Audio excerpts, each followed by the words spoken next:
siglo XV, Fra Giovanni da Fiesole, que ha plasmado en este cuadro toda la historia de la redención.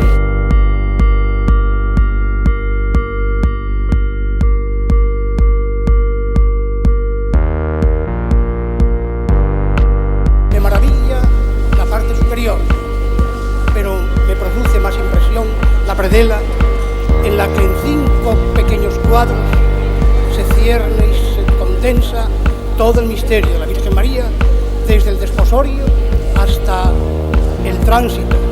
Acabo de contemplar a Manteña en el tránsito de la Virgen. Oye, Juanra, ¿ya vas a quitar a este señor que llevas todo el día dándome la brasa con él? ¿Qué dices? ¡Qué exagerado! Es que me gusta cómo suena. Suena a otra época, suena muy diferente a nosotros y mola. ¿Sabes que me recuerda al padre de una amiga? Este hombre estará muerto ya. El hombre que habla, no el padre de tu amiga. No sé, bueno, esto es que está grabado en los 80. Es un cura. Sí. Es un cura que está en la sala del museo hablando para las cámaras de televisión española. ¿Cómo se llama el programa? Se llama Mirar un cuadro. Y están en web, está en la web de televisión española, podéis verlos todos. Se dedica cada capítulo a un cuadro del Museo del Prado. Algunos no son del Prado, pero la mayoría sí. Lo elige un intelectual del momento y opinan tanto ese intelectual que lo ha elegido como gente que está por la sala. Me parece muy interesante ver la opinión de la gente. Yo no sé si les preparaban un pequeño guión o si, por ejemplo, un grupo de estudiantes iba con su profesora, si la profesora les daba un par de pautas antes de hablar a cámara, porque hay chavales jóvenes que controlan muchísimo. Sí, sobre todo a mí me sorprende lo fundadas que están las opiniones de algunos, de la mayoría en realidad. De la mayoría. Muy jóvenes, pero hablan con una razón. La ESO ya no genera gente tan así. Tan así. Yo ¿Qué soy de quieres la decir? ESO, soy de la ESO. Entonces lo puedes decir, pero no entiendo el tan así. Por eso, no me sé explicar porque soy de la ESO. En un berenjenal, Juanra Sanz. Bueno, somos Juanra Sanz. Yo soy Bernardo Pajares, en realidad estoy hablando por ti. Perdón, preséntate tú mismo, Juan Ramón. Me puedes elegir también la cena si como quieres. Un first dates. Y yo soy Juanra Sanz, sí señora. Y estamos aquí para hablar de mi libro. No, para hablar de Frangélico. De la Anunciación. Y yo soy Bernardo Pajares. Y es voy a 31 seguirte. de marzo. Es 31 de marzo y son las 7:15 de la tarde. Hoy esto lo subimos a las 12, pero bueno. Sí, seguramente lo escuchéis pues ya a finales de semana o el finde o vete tú a saber, en 2021. Bueno, capítulo saludos y capítulo ¿quién ha pedido esto? Porque nos lo ha pedido mucha gente que hablemos de la Anunciación de Frangélico, ¿eh? Bueno, 2. Pues muchísimo. Eso para nosotros es mogollón. 2 personas lo pidieron el día 14 de marzo, cuando por primera vez arrancamos este proyectito. Sí, cuando hicimos el Encerrados en Casa, sí. Y pedimos, por favor, sugeridnos temas, que estamos en blanco, que no sabemos qué hacer, pero queremos hacer arte compacto. ¿Y quién nos lo pidió? Mira, nos lo pidió. ¿Te puedes creer que no lo encuentro ahora? Sí, aquí. Jacob.rs. Que creo que está en México.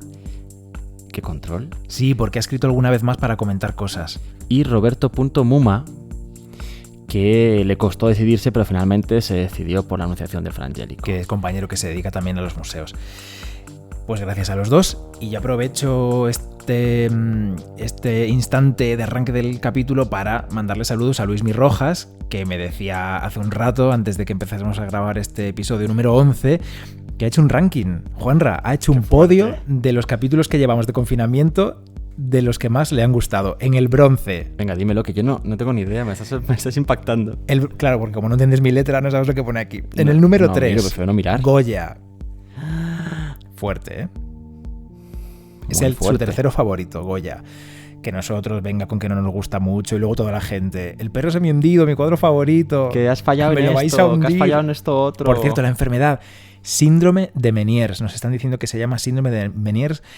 Y es verdad que en algunos artículos relativos a la salud, científicos, aparece como la enfermedad que tenía Goya, que tenía un pitido, un ruido constante en su cabeza. En el número 2... Esto es incompatible con lo del agua y el metal, que este dato que lo di yo estaba totalmente contrastado. El cólico de Madrid. Vamos, que hablé con el médico y todo de su época.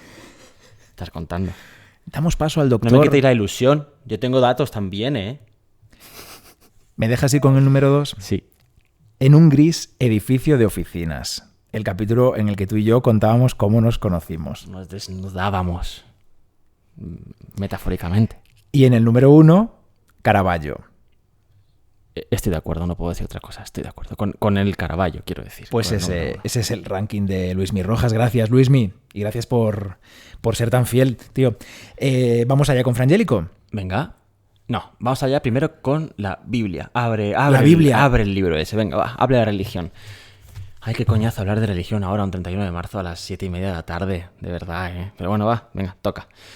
Anunciación. Tú decías antes, me estabas echando la bronca porque decías que anunciación y encarnación no son la misma cosa. Es que no es lo mismo, no es exactamente lo mismo. Son dos momentos seguidos, claro. Pero en la anunciación la Virgen se sorprende, se asusta porque llega un señor a su casa y le dice, oye, tú vas a tener al Hijo de Dios. Y en la encarnación ella acepta esa orden / misión / encargo, como le quieras llamar, y normalmente cruza ya los brazos sobre su pecho y se pone un poquito colorada. Creo que estás mezclando cosas, si me permites que te lo diga. Una cosa es cómo se representan estos asuntos en el arte, que entonces ya puedes hablar de que cruza brazos, si se pone roja o no se pone roja, y otra cosa es de conceptos. Ahora estábamos hablando de conceptos religiosos y estabas diciendo que la anunciación es el momento del anuncio y que la encarnación, entonces, en esa misma línea que tú seguías, entonces lo que querías decir es que la encarnación es el momento en el que el verbo se hace carne, en el que la Virgen queda embarazada. Encinta. De Dios. Sí. Bien. Lo de cruzar brazos y caras rojas lo dejamos para la pinturita. Pero es que estamos hablando de una pinturita, Juanra. No, estamos hablando de religión. Primero.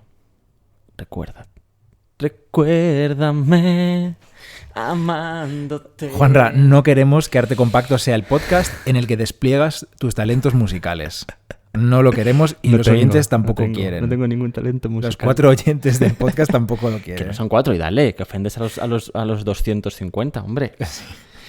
Bueno, la anunciación, o como dices tú, bueno, sí que está muy relacionado con el dogma de la encarnación. La encarnación efectivamente es ese momento en el que el verbo de Dios, la palabra de Dios, se hace carne y se materializa en Jesucristo a través del poder del Espíritu Santo, ¿no? La paloma. La palomita. Que no Paloma Flores, sino palomas.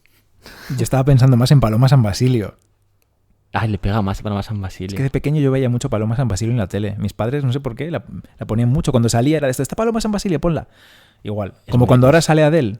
Sale poco Adele. Hombre, ¿qué me estás contando? O sea, me voy, me levanto y me piro. Venga, ve, tú márchate, que ya sigo yo. A ver, ¿por dónde ibas? La canción del final del podcast va a tener que ser de Paloma San Basilio, no va a haber más remedio. Por eso lo he dicho. Va, sigue tú. Que estábamos diciendo que...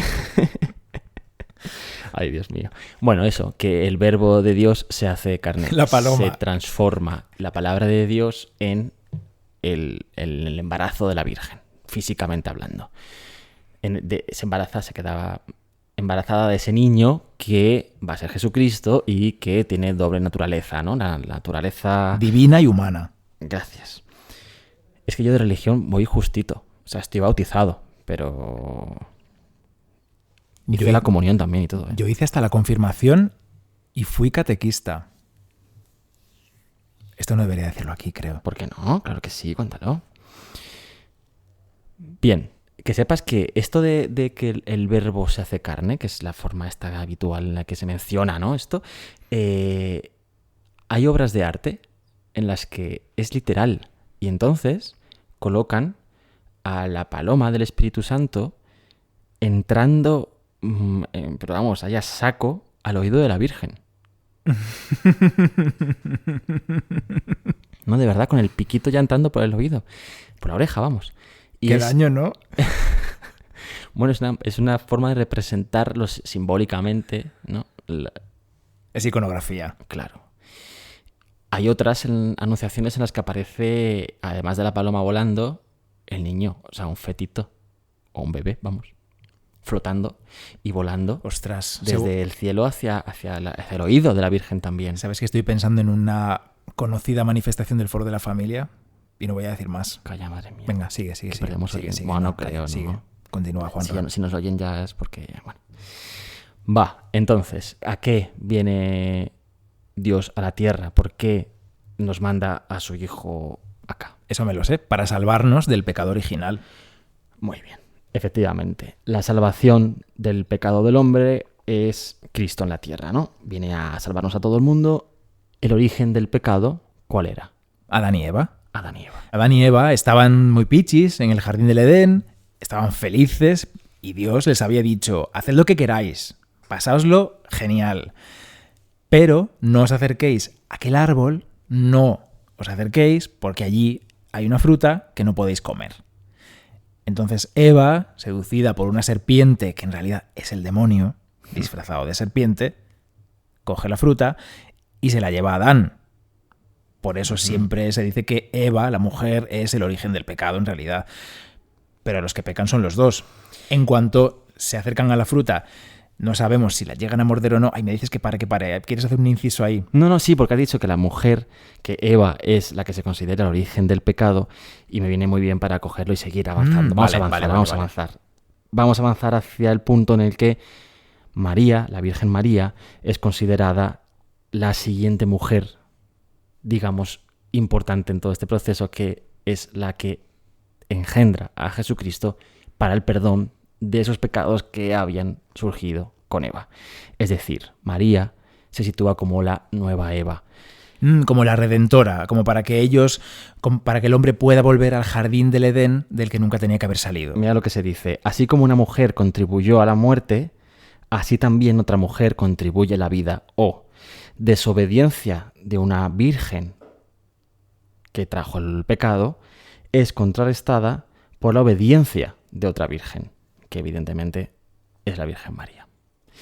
De aquí también se saca, por cierto, la importancia de que la Virgen María no fue obligada a engendrar a Jesús, sino que ella dio su confirmación, dio su aceptación. Y esto se ha discutido en diferentes momentos de la Iglesia, de la historia de la Iglesia. Bueno. Ok. Entonces, Frangélico. Qué moderno eres. Sí, soy millennial. ¿Cuál es el momento que escoge Frangélico para representar en su anunciación? Vamos hasta la sala 56B del Prado. ¿Y qué estamos viendo? Muchos cuadros. Un banco. Alguna gente. Cordones. Un extintor. Un extintor. Una cosa en una vitrina que no sé lo que es, una jarra. Es ¿no? Una cerámica. Bueno, una pila bautismal. Esto no lo puedes decir aquí. Es broma, sé lo que es, pero no es el momento de hablar de ello. El rato de las Sabinas. No, venga, vamos allá. Y vemos una anunciación de Frangélico. Vamos a acercarnos, Bernardo. ¡Qué alas doradas! ¡Wow! ¡Qué azul! Y tanto, que es azul. Parece recién hecho. ¿Qué está representado aquí? Bueno, digamos que la escena se divide en dos partes. Un interior arquitectónico y un exterior. El interior arquitectónico es como un porche, una loggia, que se dice en italiano, donde se encuentran la Virgen María a la derecha, sentadica, y a la izquierda el arcángel Gabriel, que viene a decirle, usted, si quiere, va a ser madre de Cristo. La Virgen estaba leyendo. Veo que tiene un libro encima de la rodilla, sí, pequeñito. Sí, todo esto está incluido en las Escrituras. Fuera, en el espacio de fuera del edificio, encontramos un jardín lleno de fruta, muy verde, y es un jardín que no está vacío, está habitado. ¿Y quién está allí? Adán y Eva, vestidicos ya, y un ángel que les expulsa del paraíso. Sí, se están llorando, están marchándose. Fíjate, Adán, que se frota el ojo y todo. No hay que tocarse la cara. Y el ángel está cabreadísimo. El ángel está diciendo, ¡marchaos de aquí! No hay que tocarse la cara, no hay que tocarse la cara con los guantes. Bueno, ahora ya no salimos de casa directamente y ya está. Pero el otro día que fui a la compra, me encontré con una señora que se estaba tocando la cara con el guante puesto. Que es como, mira, si te pones los guantes y luego te rascas el ojo con el guante, pues mal negocio. Oye, no des golpes en la mesa, que esto es muy desagradable cuando lo escuchas. Para transmitir mi cabreo. Bueno. Entonces, tenemos un interior y tenemos un exterior, pero arriba pasa algo. Arriba entra un sol desde la esquinita, como esos soles que dibujábamos de pequeños, que le faltan los ojos y la cara.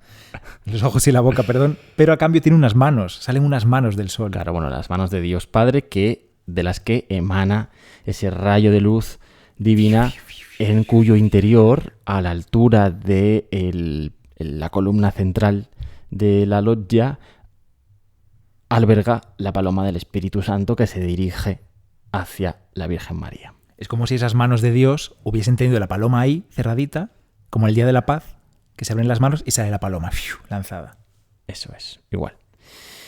Bueno, esto es lo que tenemos en la parte alta de la obra. En la parte baja, en esto que se llama... La predela. Gracias. Pues tiene 5 escenitas más sobre la vida de la Virgen. Momentos importantes de la vida de la Virgen. Su nacimiento, la visitación, el nacimiento de Cristo, la presentación en el templo y la asunción de la Virgen. ¿Y todo eso tú lo sabes de memoria? Lo estoy viendo. No, pero no estabas leyendo. Leyendo no, estoy viendo las escenas. ¿Qué No cabeza sé. tienes? No, hombre, no, se reconocen. Que Dios te la conserve. Se reconocen fácilmente. Bueno, ¿Sabes qué? digo mucho bueno. Dices muchísimo bueno, pero yo a veces lo edito y te quito alguno. Mira, Bórrame. tenía yo un puzzle de pequeño, no me acuerdo qué puzzle era, pero recuerdo que era una serie. Entonces, yo hacía el puzzle grande y abajo aparecían otras escenas de la misma historia para que te las comprases. Nunca las tuve. Y era igual que esto. Aparecían los mismos personajes haciendo otras cosas y yo decía, jo, quiero hacer los demás también, pero todo el rato hacía y deshacía el mismo. Ya está, esta era mi historia. Fundamental. Bueno, por cierto, Era como la predela. esta obra que acabamos de describir así rápidamente es estrella en el Museo del Prado. La Anunciación es una de las obras maestras del Prado, sí, claro. La gente se pega por ir a verla. Es una de las imágenes del museo, además, ha estado en el plano mucho tiempo, ha estado, mira... En la portada del plano, quieres decir. En la portada, sí, quería decir que estaba el arcángel en la portada, en el plano. En los tickets también. Y bueno, es que es estrella, absoluta, estrella. Cuando yo entré, estuvo también el Caballero de la Mano en el Pecho y Adán y Eva. De hecho, cuando yo entré al museo, mira, otra historieta. Estoy yo de historietas. Dices en la portada del folleto todo el rato. En la portada del plano, sí, que cuando antes era un plano enorme, que molestaba un montón porque la gente lo usaba para señalar los cuadros y era gigante. Por cada idioma había un cuadro. Entonces, Alemania era Adán, de Durero. España era el Caballero de la Mano en el Pecho. Italia era Frangélico. En España diría que también estuvo la Condesa de Vilches. Qué bien traído. Bueno, ya todo. me falla la memoria, ya no sé decirte ahora, mira, estoy dudando. Pero Adán seguro. Qué creativos somos. ¿Y qué aparecía en la versión de chino? Pues no recuerdo. Si hubiese versión china estaría Goya, que les encanta, ¿qué pero ha creo pasado? que no había China. ¿Qué ha pasado durante el tiempo que la obra ha estado en restauración? Porque sabéis que se ha restaurado recientemente. En 2019 terminó este proceso de restauración y se expuso la obra como protagonista, como elemento central de una expo que giraba en torno a Frangélico, que organizaba el museo y que estuvo colgado allí en la sala C del edificio de Jerónimos. ¿Qué habrá pasado durante el tiempo en el que la obra no estaba en la sala y estaba restaurándose? La gente la querría ver. Seguro, sí. La gente siempre pregunta y a los vigilantes pues les toca dar la cara y si saben la explicación, que no siempre es así, pues la dan amablemente. Dices, ese cuadro ahora no se puede ver porque se está restaurando o porque va a viajar a una exposición fuera del museo o el motivo X que sea. No sé cómo lo han llevado antes de la expo de Frangélico a la que te refieres tú. Yo viví el momento dramático de La Belleza Encerrada, una exposición creo que de 2013 o por ahí. Para esa expo, que estaba compuesta en su mayor parte por obras del Prado, se movieron un montón de cuadros emblemáticos. Tú te acordarás de algunos, seguro. Se movió la Anunciación de Frangélico, se movió la Mesa de los Pecados Capitales del Bosco. Cierto. Que yo recuerde, estos eran los más bestias.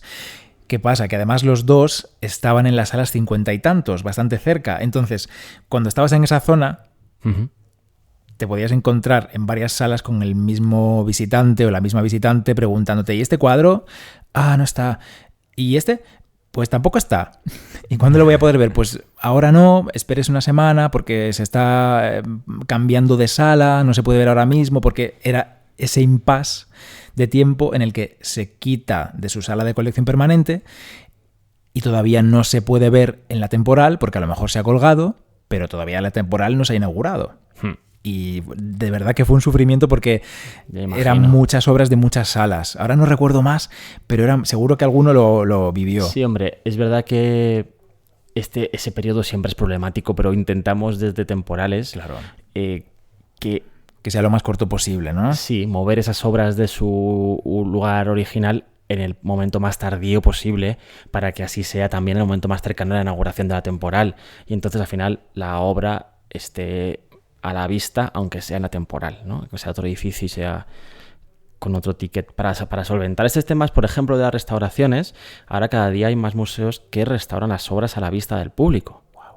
¿No? Hace poco se restauraron en el Thyssen una obra, bueno, varias en el Thyssen ya, el San Jorge se restauró así, bueno, y en muchos sitios, un Donatello en Florencia, en fin, un montón de cosas.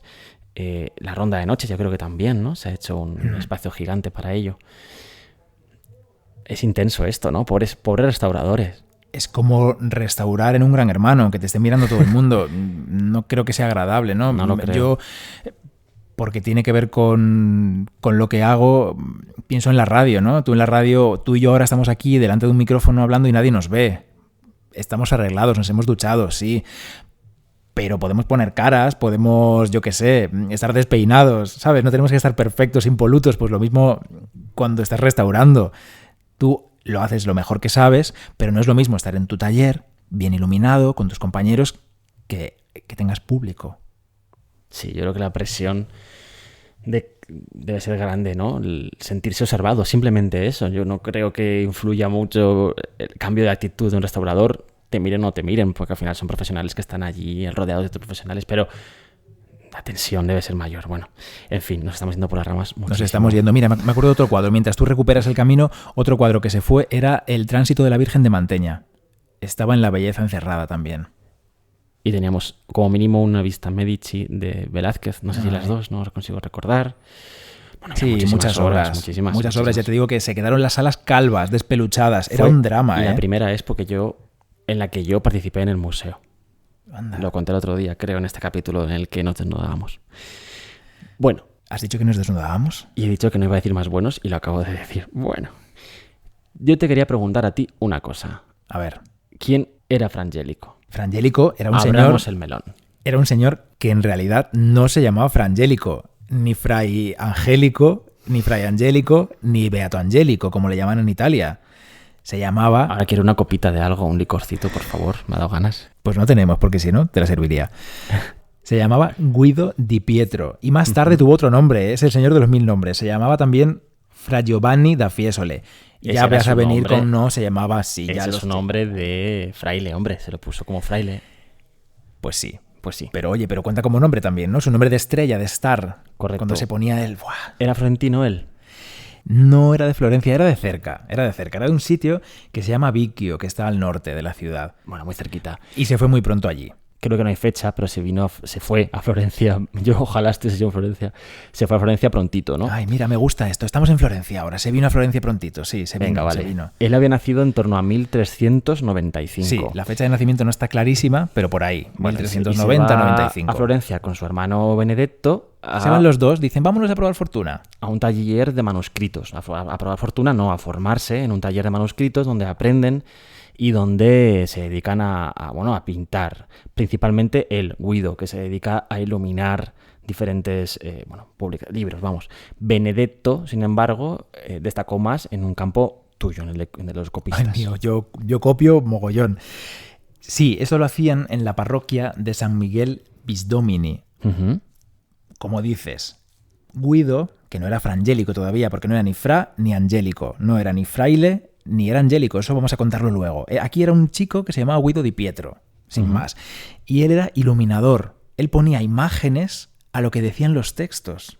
Fíjate qué bonito. Sí, era un dibujo y una pintura de precisión. Eran pequeñas escenas con muchísimo detalle y que había que pintar pues con pincelitos o con plumas muy finas, muy concretas, que permitiesen el dibujo de detalle ahí en torno a los textos en las páginas, vamos. Claro, y para esto hacía falta crear. Hacía falta inventarse algo, porque él leía algo y lo convertía en imágenes. El hermano, como dices tú, era copista, copiaba algo que ya existía. En 1414 empieza a trabajar, quizá antes, no lo sabemos, pero en 1914 sabemos que pinta 3 escenas de una predela, que sí, no es todavía la de la Anunciación del Prado, es una predela de una coronación de la Virgen que ahora está en los Uffizi.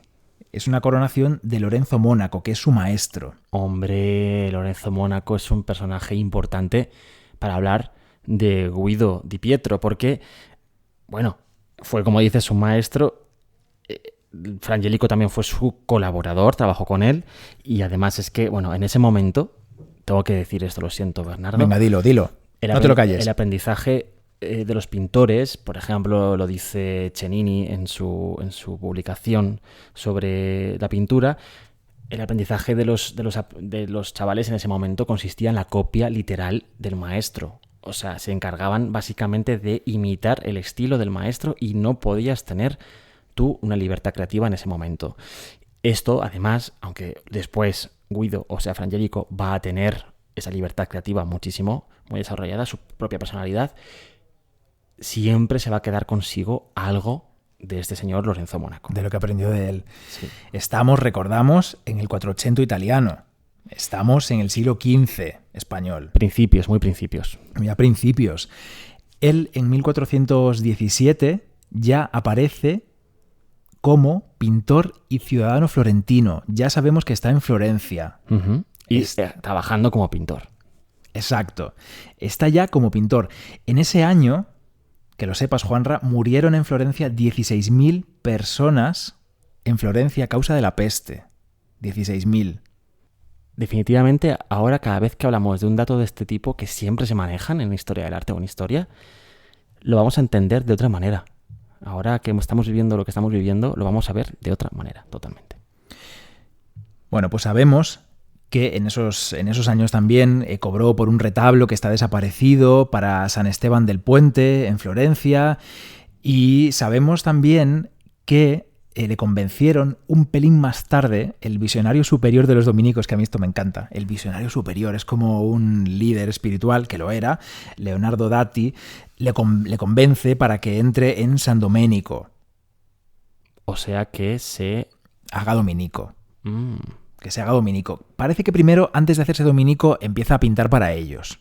Uh-huh. Y luego ya se hace dominico.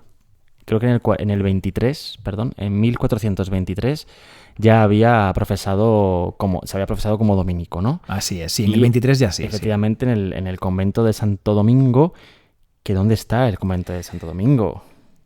Pues eso es mejor que me lo digas tú, porque está en Fiesole, que es un sitio al norte de Florencia, a 2 kilómetros. Yo no he tenido la suerte de estar, pero tú sí. He estado muchas veces y es un lugar mágico.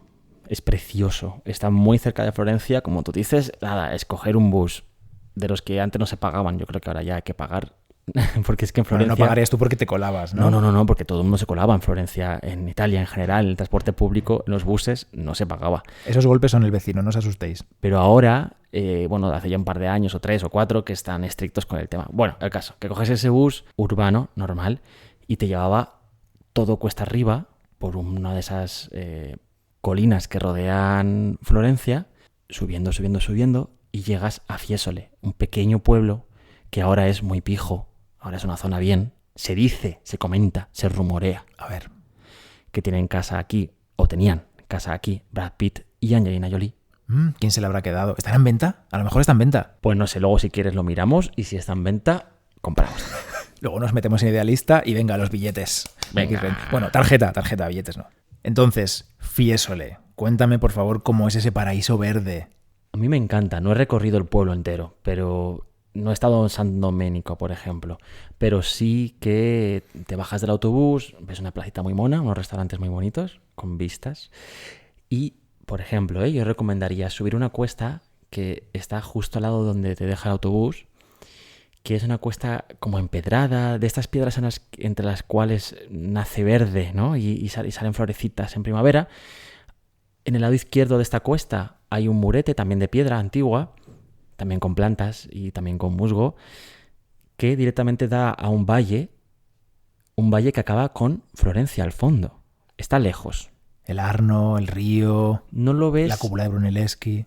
No lo ves muy de cerca, pero no tan cerca como lo ves, por ejemplo, en el Piazzale, Michelangelo. Pero la vista es preciosa, sobre todo porque concibes más el alrededor de Florencia, ¿no? Esas colinas con esa vegetación. Huele súper bien siempre. Se ven los cipreses. Y sí, la cúpula y las torres de la ciudad se ven al fondo. De hecho, en el momento en el que Fra Angelico llega aquí, debería verse la construcción de la cúpula. Porque era trending topic Brunelleschi en aquel momento. Hombre, a lo más. Y estaba Brunelleschi allí construyendo la cúpula. La cúpula es otra cosa, Juan Rassanz. La cúpula allí en el fondo del paisaje y desde allí se vería, claro que sí. Bueno, es un lugar de verdad fantástico al que recomiendo ir si tienes muchos días en Florencia. Yo he ido varias veces y me encanta. En fin, allí llega nuestro protagonista de hoy. Qué bonito eso de nuestro protagonista de hoy es... Llega allí para, como decíamos, entrar en la orden dominica, ser ya Fra Giovanni da Fiesole. Eso es. Se pone su nombre de artista. Y dedicarse a pintar allí. Además de rezar, pintar también. Allí, en San Domenico, sería donde fijaría él su taller principal, su actividad principal como pintor. Y tendría también sus ayudantes, sus colaboradores y todo esto. De hecho, para la iglesia de Santo Domingo, de este convento en el que él entra, que era una iglesia que se estaba reconstruyendo, que era nueva, pinta 3 obras muy importantes. Pinta la Anunciación del Prado, sí. Pinta una coronación de la Virgen que está en el Louvre. Que era pareja, digamos la pareja en cuanto a ubicación dentro de la iglesia de la Anunciación, sí. Y un gran retablo central. Típico políptico, con arquitos y con incluso pues, algún pináculo por la parte de arriba. Está totalmente desmantelado, repartido por el mundo, National Gallery de Londres, Metropolitan, colecciones particulares, museos cuyo nombre no voy a nombrar, en fin, por el mundo en general. Así que 1425 está pintando 3 obras para la iglesia de Santo Domingo. Que se consagra 10 años después, se consagra en 1435, ponen sus reliquias, ponen unos inciensos, bueno, hacen esta ceremonia en la que los monjes van en 2 filas y... Bueno, pues rezan, cantan el Salve Regina, estas cosas que hacen los monjes. Bueno, es que el Salve Regina, ahora que hablas de esto, es muy importante para la orden de los dominicos. En 1222, un dominico fue tentado y fue poseído por unos demonios horribles. Sí. Y desde entonces se introdujo la tradición de rezar, de cantar el Salve Regina por parte de los monjes dominicos delante de las anunciaciones o de algunas vírgenes en un momento determinado del día o varias. A las 9 de la noche he leído que se hacía esto. Pero incluso después en San Marcos, en el segundo convento dominico de Florencia, que sería el primero más tarde, se hacía cada vez que un monje pasaba por delante de una anunciación. Es increíble. Bueno, este texto en realidad está muy, muy ligado a la pintura que nos ocupa hoy de la Anunciación y donde vamos a centrarnos ya. Déjame que te lea este texto, por favor, es muy cortito. Dice: Dios te salve, Reina y Madre de Misericordia, vida, dulzura y esperanza nuestra. Dios te salve. A ti llamamos los desterrados hijos de Eva. A ti suspiramos, gimiendo y llorando, en este valle de lágrimas. Ea, pues, Señora, abogada nuestra, vuelve a nosotros esos tus ojos misericordiosos, y después de este destierro, muéstranos a Jesús, fruto bendito de tu vientre. ¿Tú te lo sabes de memoria esto? Pues según lo estabas diciendo, me ha venido a la cabeza, claro. Yo no. Esto se reza en las iglesias, Juanra. ¿Qué está diciendo este texto? Está hablando de que aquellos que están rezándolo, aquellos que están cantándolo, que están diciéndolo, son pecadores. Son hijos, herederos del pecado original, herederos del pecado de Adán y Eva. Y le están diciendo a la Virgen que tiene en su vientre a Jesús, que les perdone, que haga de abogada de estos culpables suyos, después del destierro. Este texto literal está hablando precisamente de esa escena que estamos viendo en este cuadro. Este cuadro, esta pintura, tiene un sentido, se completa cuando entiendes quién iba a verlo. Esto ocurre con la mayoría de los cuadros, con muchos. No era un cuadro evidentemente para estar al público y ni siquiera era una iglesia absolutamente pública, sino que era una iglesia que contaba con unos ritos muy concretos por parte de la orden que la habitaba, que incluían el rezo de este cántico y que está directamente relacionado con precisamente el pecado original y cómo Eva peca y cómo la Virgen es la nueva Eva que va a hacer de abogada de la humanidad, que va a salvar a la humanidad trayendo a la tierra a Jesús. Por tanto, este contenido está relacionado con la obra. Imagínate, Juanra, lo emocionante que tenía que ser para Fra Angelico ver cada noche a las 9 a sus compañeros monjes rezar cantar este Salve Regina a los desterrados hijos de Eva delante de la Anunciación que había pintado él. Totalmente. El hombre, esos seguidores de Tomás de Aquino. De hecho, la representación en una escala tan grande de Adán y Eva dentro de una Anunciación es algo nuevo. Es algo que incorpora aquí por primera vez Fra Angelico y que probablemente lo hizo por sus conocimientos personales de lo que significa esta escena ligada a la Anunciación para esta orden, y que cuando la estuviese pintando seguramente también tendría a consejeros, a compañeros de la orden que le estarían aconsejando y diciendo cómo ven esta cuestión de Adán y Eva así de este tamaño. Es decir, que es una obra que cumple una función muy concreta, y que esta función es que los monjes se vean reflejados en ella cuando están delante de ella haciendo esta plegaria, ¿no? Pues sí. Dije antes, primer convento dominico, segundo San Marcos, bla, bla, bla, bla. Bueno, es que años después, cuando, Fra Angelico ya se marcha de Fiesole, abandona este convento y va a estar, de hecho creo que todos los dominicos lo hacen, y se fijan en San Marcos, en el centro de la ciudad, justo al ladito de la academia donde todo el mundo ha estado viendo el David.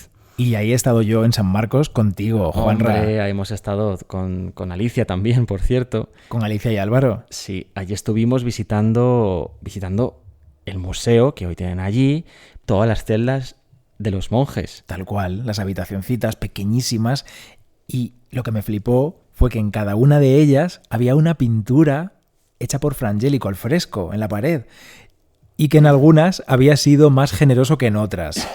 Tose. Perdón. Esa tos. ¿Quieres beber agua? Estoy bien. Bueno. Te dejo beber agua si quieres, ¿eh? Venga, vale.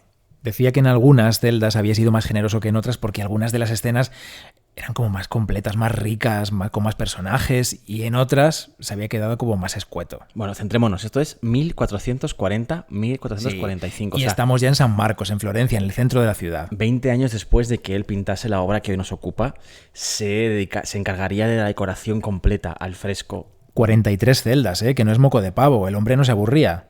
Exacto. Y una de las escenas principales que va a pintar en este otro convento es una anunciación que está pintada justo al subir las escaleras que llevan a la primera planta donde están las celdas.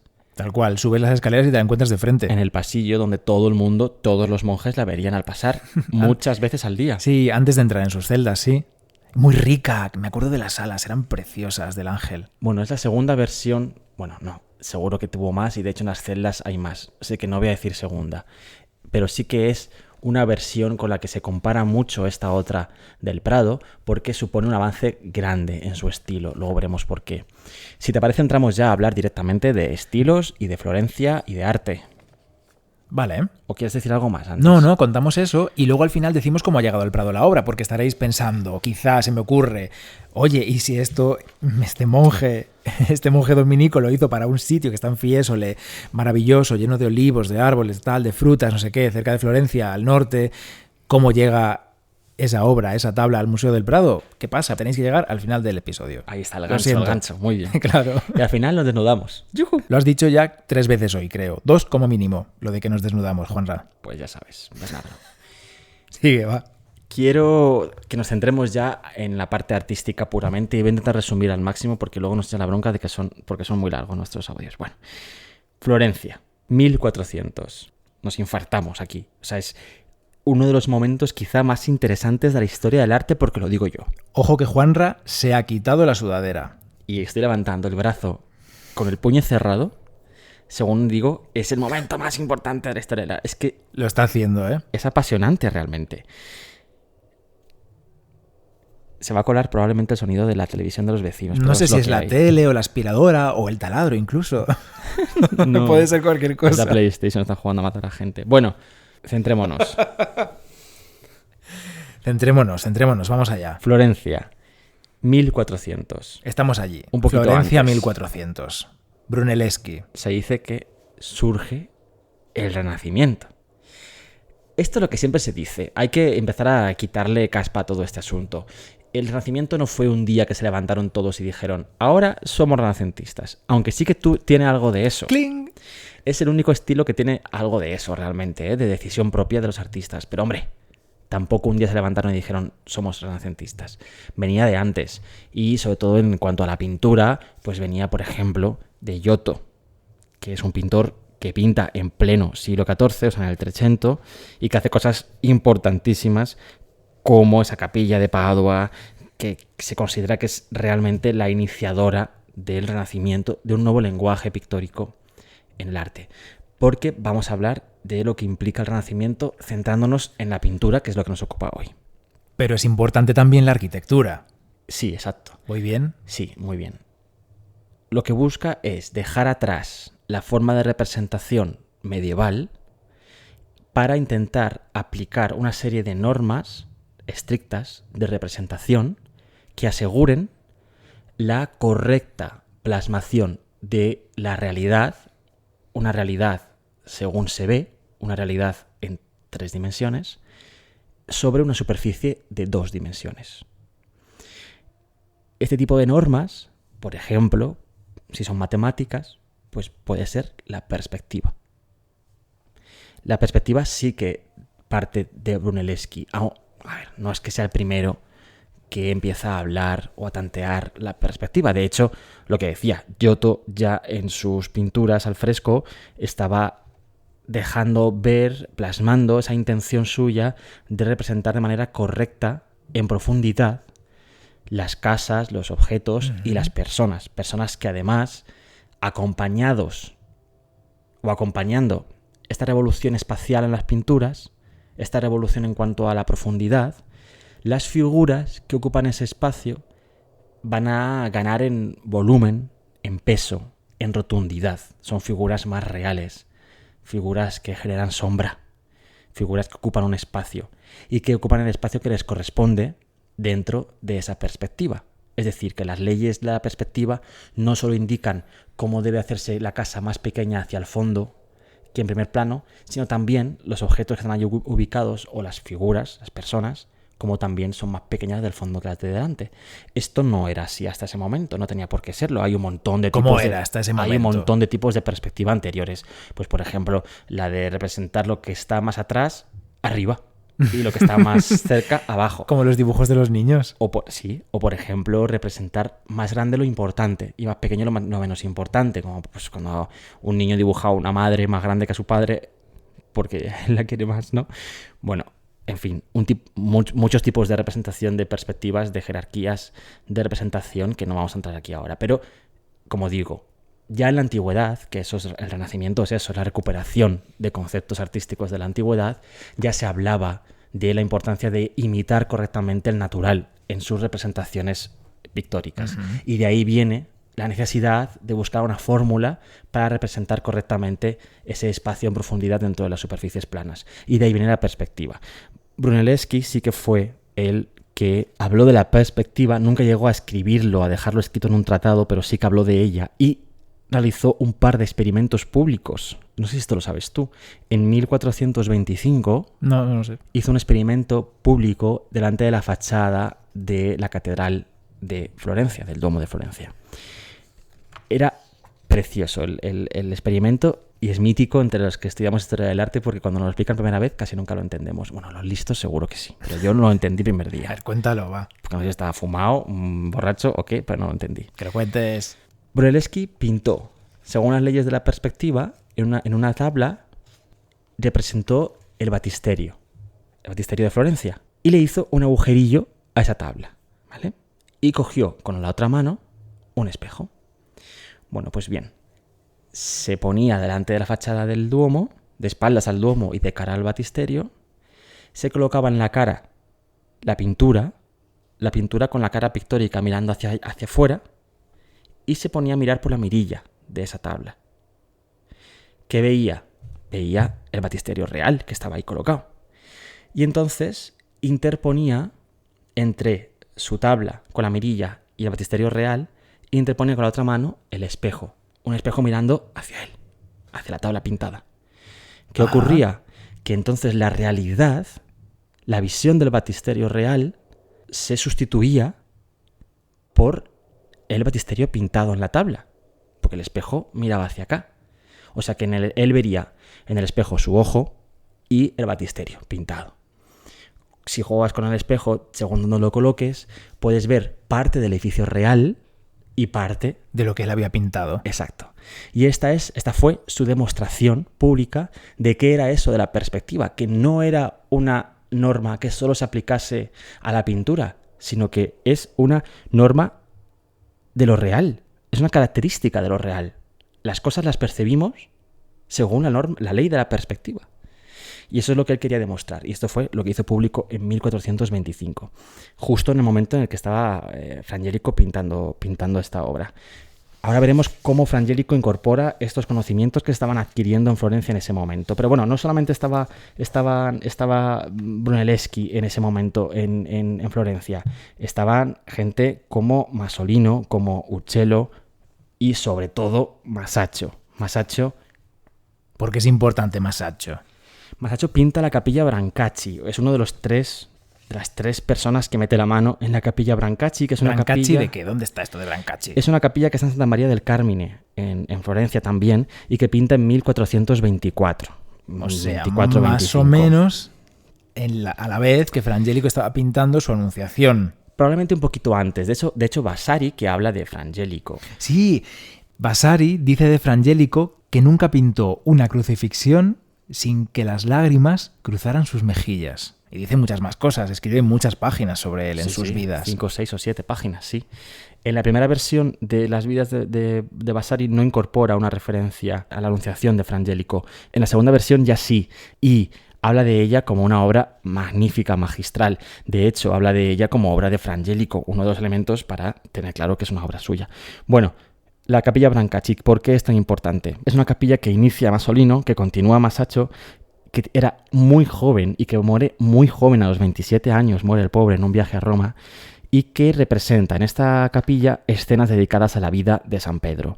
¿Y cómo lo representan? Bueno, pues ya representan con estas nuevas normas de representación, muy ligadas a la forma de representar de Giotto, como he dicho antes, pero ya modernizándose, es decir, con los edificios vistos en perspectiva, con las figuras, con sus volúmenes, ocupando el espacio que les corresponde en ese espacio.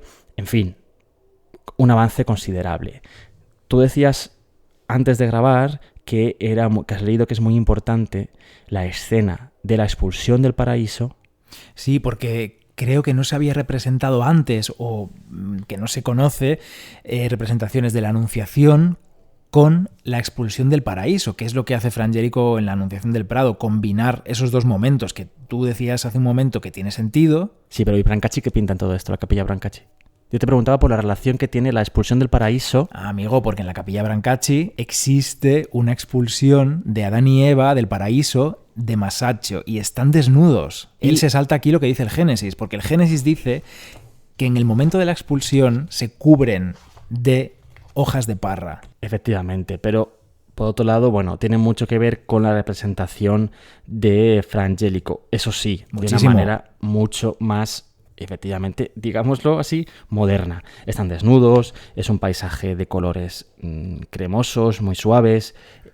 Tienen una anatomía muy potentemente estudiada. Fíjate cómo está representado esto, que esta figura masculina de Masaccio casi parece de Miguel Ángel, ¿eh? La perspectiva en el arco.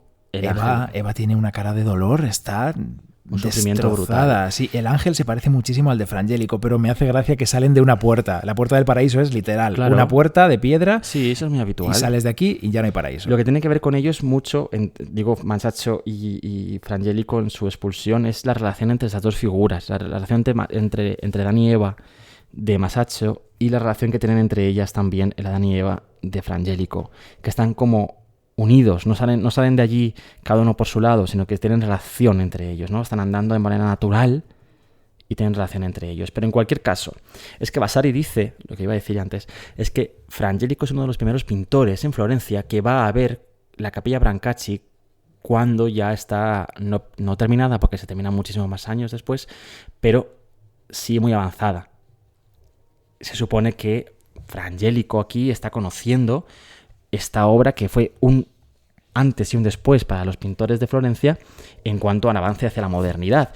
Él la conoció, la vio in situ. Y luego, ¿qué pasa? ¿Incorpora realmente esas novedades Fra Angelico a su obra? Cuando nos enfrentamos a la obra de Fra Angelico, Estas novedades que estamos viendo aquí de perspectiva, de Brunelleschi, de representación en frescos de la Brancacci, ¿se ve realmente esto en la obra de Fra Angelico? Pues a medias, ¿no? Dirás tú. De hecho, yo recuerdo en la rueda de prensa de la inauguración de la exposición, hubo un periodista que preguntó claramente, entonces, a ver, ¿Fra Angelico es medieval o es moderno? ¿Lo que él pinta es antiguo o es renacentista? ¿Se lo preguntó a quién? ¿Al director del Prado o a Carl Brandon Strelke? Bueno, estaban todos allí sentados en ese momento. Que contestara al que quisiera, ¿no? Sí, lo típico. Bueno, y no recuerdo cuál fue la respuesta exactamente. Imagino que sería más bien hacia la segunda opción, hacia la opción de un pintor que incorpora ya estas novedades del Renacimiento. ¿Por qué? Bueno, veamos a ver qué novedades incorpora. Venga, por un lado, la forma en sí misma de la obra. La obra es una obra cuadrada. Una tabula quadrata. La tabla de la escena principal, junto con las escenas de abajo, juntas forman casi un cuadrado. Esto era lo que precisamente Brunelleschi defendía sobre los retablos. Brunelleschi había defendido ya la teoría de la perspectiva y la estaba aplicando ya en la arquitectura. En 1419 había proyectado la fachada del Hospital de los Inocentes en Florencia, que sabes que es esa plaza de la Annunziata que tanto me gusta. Yo creo que es uno de mis lugares favoritos de Florencia. Te vuelve loco. Allí fui con Alicia allí millones de veces. Bueno, esta fachada del Hospital de los Inocentes es la primera obra arquitectónica que incorpora novedades de ese tipo, y lo hace Brunelleschi. ¿Y que incorpora? Pues unos capiteles de orden compuesto muy clasicistas, unas columnas muy estilizadas, muy finas, arcos de medio punto. Estilizadas y finas son las columnas de Fra Angelico. Todo con una proporción perfecta de altura, de fondo, bóvedas en el interior, un espacio visto geométricamente y perspectivicamente. Perspectivicamente. Pues sí. Palabra. Todo esto, él luego lo acaba de desarrollar más todavía en la iglesia de San Lorenzo, que él está reconstruyendo, donde él está trabajando y donde él está ahí así plasmando todo lo que él sabe, todas las novedades de arquitectura del Renacimiento. Bien, pues en relación con esta San Lorenzo, él dice, deja escrito años después, pero bueno, en ese momento ya tenía que estar diciéndolo por allá. Estoy cansado de trabajarme arquitecturas modernas de la hostia y que luego los pintores me traigan pinturas góticas, que traigan un retablo con pináculos, con cosas doraditas, con cosas que es que, coño, no me pegan en mi iglesia moderna. ¿Para qué coño lucho yo tanto? Para que luego nada, le pongo el gris a los elementos de fuerza, el blanco a los que no son de fuerza, la cúpula, el no sé qué. Me invento mi dado brunelleschiano y después me traen una tabla antigua. Pues no me gusta. Entonces, de hecho, estableció normas para San Lorenzo para que la decoración interior fuese, y aquí es donde viene, fuese una pala quadrata et sine ciboribus, creo que se dice. Es decir, una obra, una pala, una tabla cuadrada y sin pináculos. Y teóricamente la primera obra de Florencia en un altar que es así, sí, es esta. La Anunciación de Fra Angelico. Bien, hemos llegado. No, estamos en ella todo el rato. Más allá, la arquitectura de la logia de Fra Angelico, esta arquitectura donde está la Virgen y el ángel metiditos, el arcángel, sí, el porche de la Virgen, tiene relación directa con la forma de esta fachada que decíamos antes, como tú decías, del Hospital de los Inocentes de Brunelleschi. Los capiteles, la forma de la columna, la forma del arco, está directamente relacionada con este proyecto de Brunelleschi para el Hospital de Florencia, de los niños. La perspectiva. ¿Incorpora o no incorpora perspectiva? ¿Tú qué crees? Pues creo que la Virgen es un poco grande para ese techo. Creo que si la Virgen se pone de pie, se da con el techo. Bien, así es. ¿Y las líneas qué tal? La arquitectura en sí misma. ¿Correctas? Bueno, más o menos. ¿Por qué más o menos? Lo que hace Fra Angelico aquí es conocer la ley de la perspectiva, conocer estas normas que ya se habían establecido, pero no aplicarlas de manera literal. Siempre decimos, habitualmente se dice que en el Renacimiento los pintores se centran tanto en el cómo representar las cosas de forma real que se olvidan un poquito del contenido. De hecho, uno de los temas más típicos de esta época son anunciaciones porque son fáciles para experimentar. Son solo 2 figuras normalmente, aquí hay 4 o 5, pero suelen ser 2 figuras. Tienen un edificio y casi siempre hay que hablar de plasmar una habitación más allá de la primera porque hace referencia a la humildad de la Virgen con su estancia vacía y tal y cual. Es que no le hemos dicho. Todavía. Entonces, ese espacio es como muy propicio para hablar de perspectiva, para meter figuras en ese espacio y tal. ¿Qué hace aquí Fra Angelico? Bueno, conoce las leyes de la perspectiva, hace como que las incorpora. A lo mejor en el dibujo previo incluso tenía alguna línea marcada, pero después a la hora de pintar en la tabla no sigue las normas estrictas. No hay un punto de fuga único, no hay esas líneas ortogonales, que es creo que se llaman. Que van hacia el punto de fuga, ¿no? Eso es, no las hay, porque además las tapa. Además él se encarga de que las figuras, los elementos del cuadro, siempre están tapando esas supuestas líneas que tenían que estar pintadas y que no están.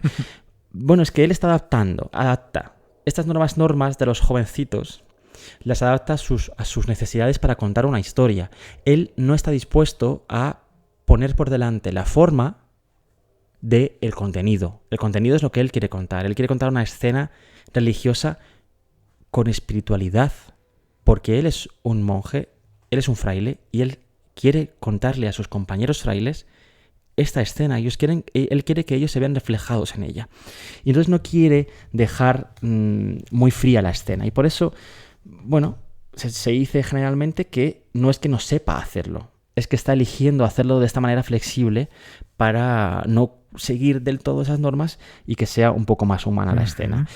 Pero recurre a elementos para hacer esa perspectiva. Por ejemplo, en el espacio hablamos, el edificio. El edificio está relativamente, como tú decías, bien representado según las normas de la perspectiva, pero en la segunda estancia, sin embargo, tiene problemas con ese banquito, que no está muy allá. La segunda estancia, vamos a decirlo para los que no la tienen delante ahora, es una habitación que se abre detrás de ese porche, de ese, ¿cómo se llama en italiano? Loggia. De esa loggia donde están la Virgen y el Arcángel Gabriel. Vemos solo la puerta y vemos que dentro, ¿qué hay? Un banco. Sería la habitación y un pequeño baúl, si no me equivoco. Sería la habitación de la Virgen. Y tradicionalmente esto se representa con una puerta, una cortina entreabierta, y a través de la cortina se medio ve una camita. Eso es una cosa austera, ¿no? Tradicionalmente se representa. Aquí Fra Angelico tiene que descartar la cortina, aunque la llega a pintar. Los estudios técnicos nos muestran, las reflectografías muestran varios cambios en la obra. Entre otros, esta cortina pintada que descarta finalmente, tampoco coloca la cama como era tradicional. ¿Por qué? Porque no le funcionaría. Si pone la cortina, tapa ese único elemento de perspectiva que tiene la sala, que de es profundidad, digamos, ¿no? Exacto. Pero fíjate cuál es el elemento que aquí él utiliza para arreglar la profundidad. Más que las líneas, que no son muy allá. ¿Cuál es? Que también están. Es la luz. Primera escena con la Virgen y el Arcángel, iluminadas desde fuera, con dos tipos de luz que luego hablaremos además. Entras por la puerta a la habitación de atrás y está en sombra. La ventana del fondo, que tiene su propia perspectiva y que tiene su espacio representado de, la parte baja y lateral de la ventana, están de nuevo iluminadas, muy iluminadas. Y esa ventana da al jardín trasero. La secuencia de espacios iluminados y en sombra le está a él sirviendo para generar esa especie de sensación de perspectiva, esa profundidad. Esto en cuanto a la arquitectura, que decíamos que efectivamente está más o menos bien representada en profundidad. Pero yo decía antes que la perspectiva también debe hacerlo a las figuras. Y como tú decías, las figuras aquí no están representadas a la manera, digamos, correcta según la perspectiva. Son figuras muy altas, son figuras además muy estilizadas, con esa curva típica, que es la típica característica de las pinturas del último gótico, de hecho. Es decir, que está mezclando aquí, por un lado, las novedades que en Florencia se estaban dando respecto a la perspectiva y que aplica principalmente a la arquitectura, y la tradición pictórica que él aprende de su primer maestro, Lorenzo Mónaco. De Lorenzo Mónaco toma esas figuras. De hecho, Lorenzo Mónaco tiene alguna anunciación de muy cercana a esta fecha en la que las figuras son prácticamente idénticas a estas. Son figuras con esa curva, con esa sinuosidad. Otra cosa más de la tradición que tiene esta obra, los colores. Los colores en general son colores muy fuertes. El azul, que tú conoces bien, ¿ese azul de qué? De lapislázuli. Exacto. Un azul importante que llama mucho la atención. Los rosas, los verdes, ¿verdad? Incluso los dorados, son todos elementos de la tradición pictórica, no son novedades del Renacimiento, ¿no? Bueno, pues es que él va a mezclar un poco una cosa con la otra en ese momento que siempre se dice, este momento de transición y tal y cual. Bueno, realmente es que él está eligiendo unos elementos y otros para representar así la escena. Ya que hablábamos de la luz antes, hemos de decir que hay dos tipos de luz en la escena. La luz natural, la luz real, la luz que entraría por la ventana del fondo y por la ventana y por la logia, vamos, por delante. Y además, la luz divina. Tiene dos luces esta obra. Por un lado, la natural, como digo, y por otro lado, la luz divina. Santo Tomás, que tú decías antes que Frangélico como dominico sigue mucho las doctrinas de Santo Pues claro. Tomás, perdón. Él decía que el arcángel Gabriel y la Virgen tenían su propia luz en este momento. De hecho, fíjate como alrededor del arcángel salen rayitos dorados de luz. Es verdad. Alrededor de su túnica rosada hay como un cartel de oferta, ¿sabes? Como una estrella dorada de oferta. Es verdad. Pero es sutil, ¿eh? Hay que ampliarlo para verlo. Tengo una foto de buena calidad descargada en el teléfono. Lo medieval absolutamente, lo tradicional absolutamente habría sido representar esta luz con una cosa dorada detrás y punto pelota. Pero ¿qué hace aquí Frangélico? Que es muy interesante y muy moderno. Juega a ver, a probar, a plasmar cómo conviven ambas luces. Él plasma la luz natural, pero la mezcla con la luz divina y hace efectos como reales de qué pasaría si un ser con luz propia se mete dentro de un espacio con su luz natural. Estoy flipando ahora con los plisados, ¿eh? Madre mía, qué maravilla los plisados de este hombre, del arcángel. Totalmente. Tiene más elementos de este tipo de combinación entre divino y no divino. Por ejemplo, hablamos de no divino, pues el espacio humilde que hemos comentado antes donde vive la Virgen, ese banco de madera. Humilde, pero... No es humilde donde vive la Virgen. Sí, la habitación que se ve al fondo sí, bien. Pero donde ella está sentada, ojo, esa tela que tiene colgada en la pared, tiene como un trono hecho ahí, una alfombra debajo de los pies, no está sentada en el suelo, ni en un taburete de Zarajón. Tiene un trono de tela dorada. Ahí está el elemento que no es de la realidad, es el elemento divino. Por un lado, es humilde y sencilla, con esos brazos cruzados, es lánguida, y ese espacio pobre, y sin embargo tiene un trono de tela dorada riquísima. Bueno, pues esa es la mezcla entre elementos de la realidad y elementos divinos. Que es a donde yo voy. El Renacimiento, los pintores, pues esos pintores como Masaccio, no representarían la parte divina, lo harían todo natural. Todo, realmente esta mujer sería una mujer sentada en ese banco y ya está, no tendría ese fondo dorado para indicar que es la persona divina, ¿no? Bueno, además, otra cosa, tú decías antes, hay una golondrina. Hay una golondrina en el capitel de la columna, la que está separando justo a la Virgen y al Arcángel. Sí, al lado del capitel, está apoyada en esta vara, este elemento arquitectónico. Una vara que une está para arcos. sujetar los arcos, sí. Sí, bueno, pues ahí está apoyada la golondrina, pero ¿y qué hay al lado justo?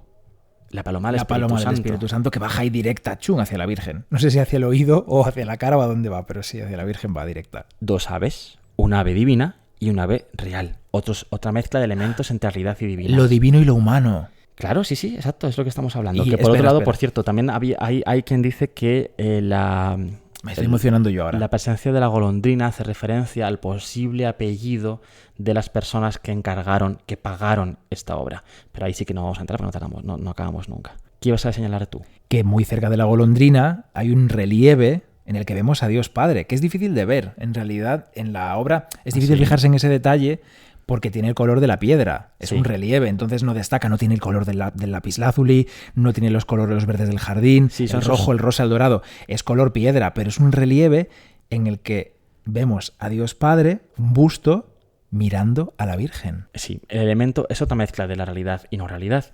El elemento en sí lo saca de este proyecto de arquitectura del Hospital de los Inocentes de Brunelleschi, en el que entre los arcos coloca tondos, unos pequeños tondos con niños envueltos en telas, en ropajes. Aquí ubica estos tondos igualmente, estos elementos redondos, muy clasicistas, pero de hecho en los extremos están los tondos clasicistas con esas florecitas, elementos vegetales sin más. Sí, un poco más pequeños, unas flores, sí. Pero en el del centro mete la figura divina, la cabeza de Dios Padre que mira a la Virgen. Y no es un Dios que está así pétreo, mirando hacia adelante. Exacto. Es de nuevo una mezcla entre elemento natural y elemento divino. Más cosas. El jardín. El jardín en sí mismo es un despliegue brutal de naturaleza hiperrealista. Está representado con tanto detalle que todo el mundo siempre hace referencia a sus orígenes como miniaturista, como iluminador de obras, de libros, de manuscritos, para referirse a la habilidad que tiene con los detalles de estas plantas, porque son no solamente identificables una a una. Todas lo son, sí, todas. Sino que además están representadas con un detalle tremendo, casi como de estudio de plantas, vamos, es una cosa... Sí, os podemos recomendar un libro de Eduardo Barba, que ahora no recuerdo exactamente el título, pero es un jardinero, investigador botánico que conoce todas las plantas y todas las flores que aparecen en las obras del Museo del Prado. Se llama algo así como Un jardín en el Prado o El jardín del Prado. Bueno, si buscáis por Eduardo Barba os va a aparecer y él tiene identificadas, como no puede ser de otra manera, todas y cada una de las plantas y los árboles frutales que aparecen en la Anunciación de Fra Angelico. Yo conozco, pues puedo ver aquí que hay una palmera, puedo ver... unos claveles en primer plano. Los claveles y las rosas, por cierto, están representados con un gran nivel de detalle. Sin embargo, las flores de repente, sobre todo visto en persona, llama mucho la atención porque las flores son negras. No tienen color. Esto es por una Tiene un motivo esto. Una técnica especial que utilizó y muy rara Fra Angelico a la hora de pintar estos dos tipos de flor, que consistía en una laca roja sobre una hojita de plata. Se ha perdido la laca roja y la plata se ha ennegrecido. Se ha puesto negra, lo que pasa con la plata, claro. Como no tenemos constancia exacta de cómo era efectivamente realizado el aspecto que tenía, pues no se ha querido restaurar en esta última restauración. Pero bueno, sí, efectivamente, árboles de todo tipo, muy bien detallados. De hecho, la reflectografía infrarroja, que siempre hablamos de ella, este estudio técnico que muestra la capa subyacente a la capa pictórica, muestra en la parte del jardín la parte en la que más cambios Fra Angelico realizó, que realizó bastantes.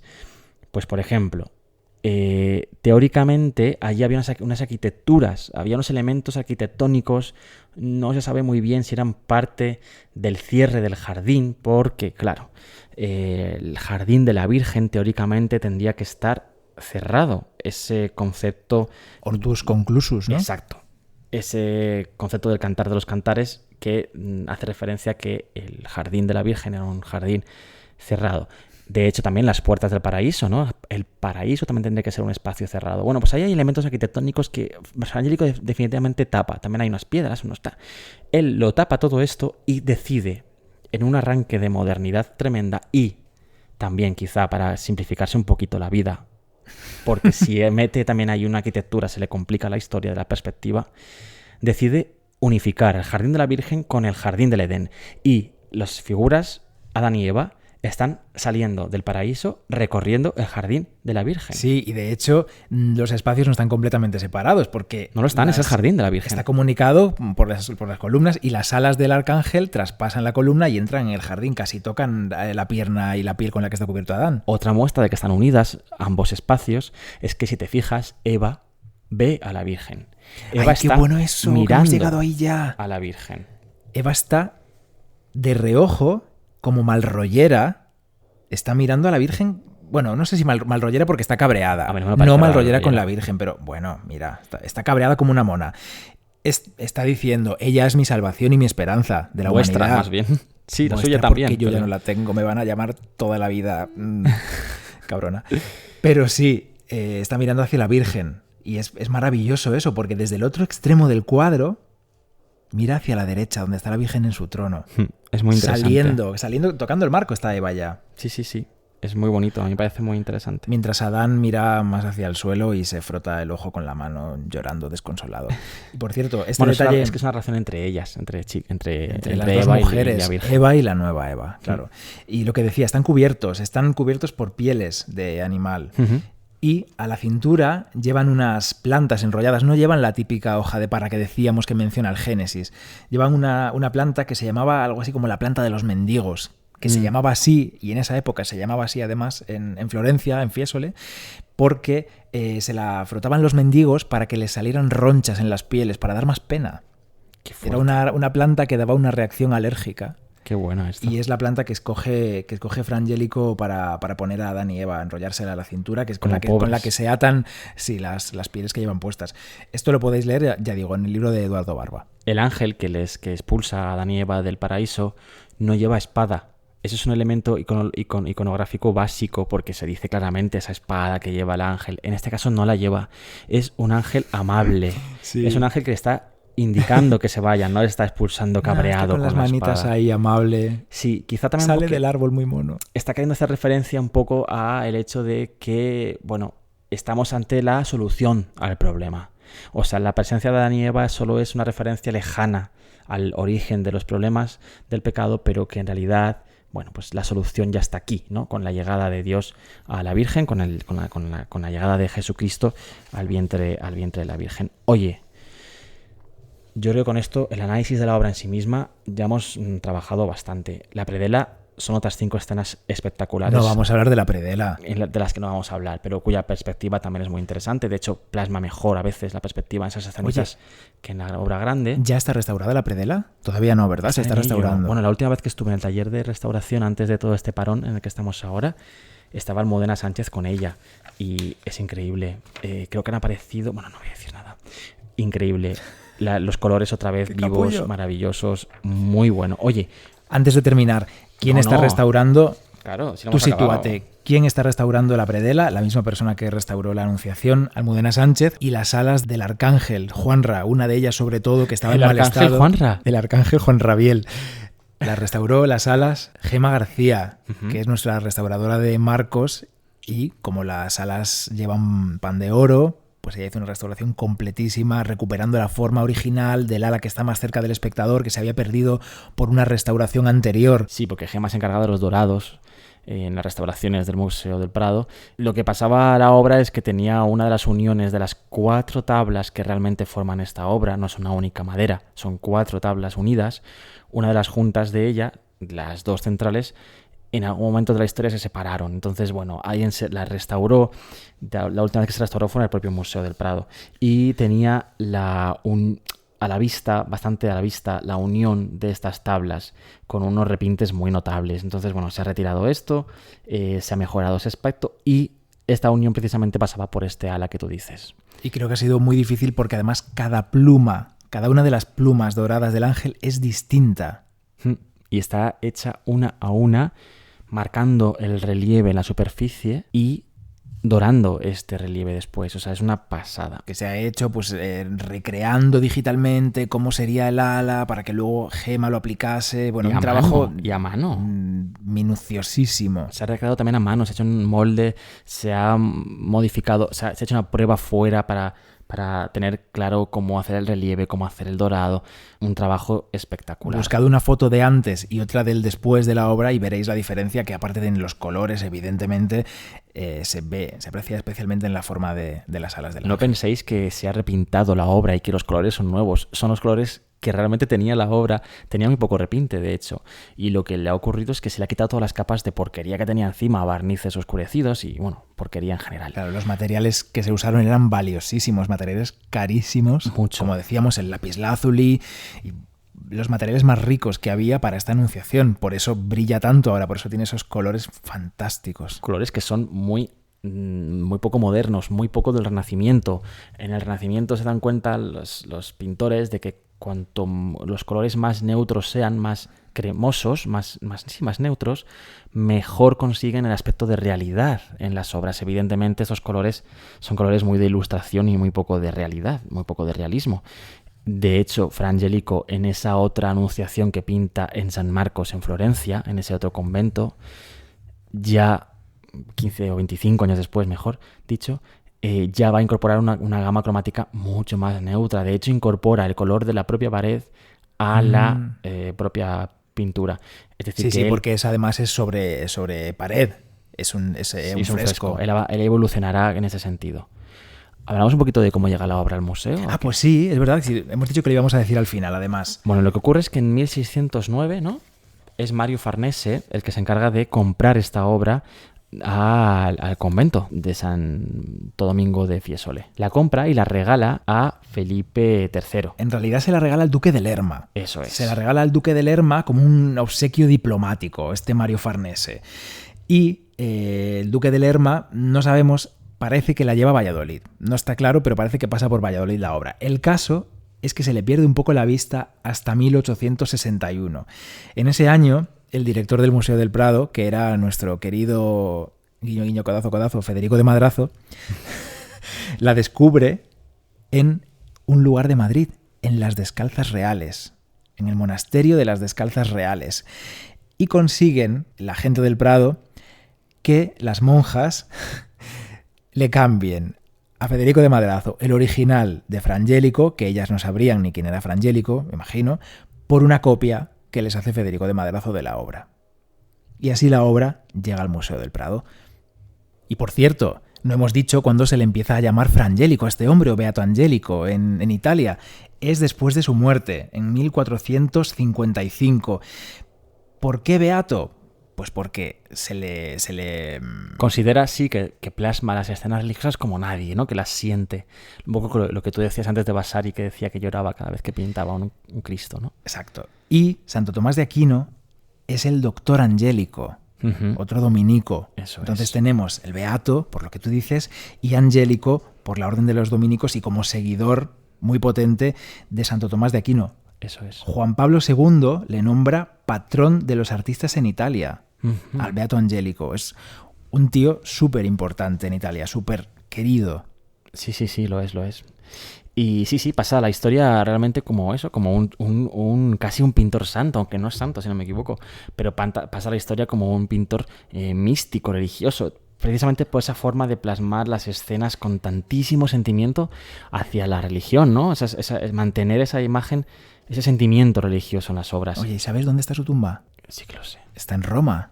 En Sopraminerva. ¿Sopraminerva qué es? La iglesia más importante de los dominicos en Roma. Santa María Sopraminerva. De las pocas iglesias góticas que hay en el centro de Roma a día de hoy, que está justito al lado del Panteón y en cuya entrada está el elefantito de Bernini. Ahí está enterrado, sí. De hecho es que pintó, creo que la última obra que hizo fue las pinturas al fresco del claustro de esta obra, pero no vayáis a verlas porque no se conservan. Vale, pues no iremos allí al claustro de Santa María Sopraminerva a buscar los frescos porque no están, pero sí que podemos ir a ver la tumba de Frangélico, Juanra. Claro, y la iglesia es preciosa. Pues hasta aquí el episodio de hoy. Madre mía, cuánto chorro.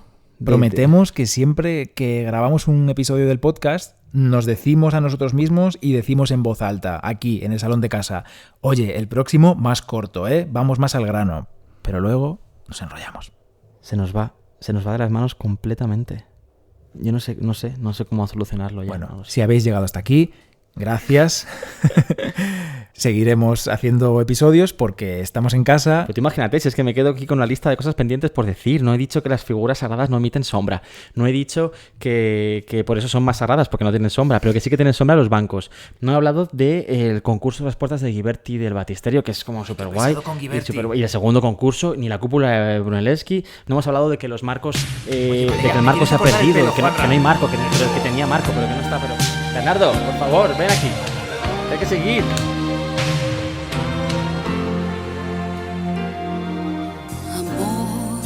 ¿Qué haces por aquí? La fiesta terminó. Dime a qué estás jugando. Amor, lo que pasó, pasó. Dijimos se acabó. ¿Qué andas buscando?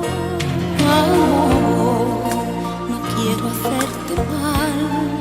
Mejor no insistas más. No hay magia ya en tus manos. Amor, perdón por lo de amor. No sale sin querer. Tal vez porque te amaba y ahora no. La fiesta terminó. Ya no hay más que niebla entre tú y yo.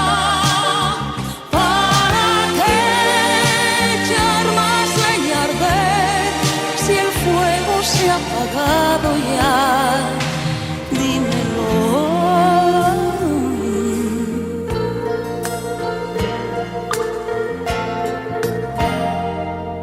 Amor, al fin te superé y no pienso volver de nuevo a las andadas. Amor, perdón por lo de amor. Me sale sin querer, tal vez porque te amaba.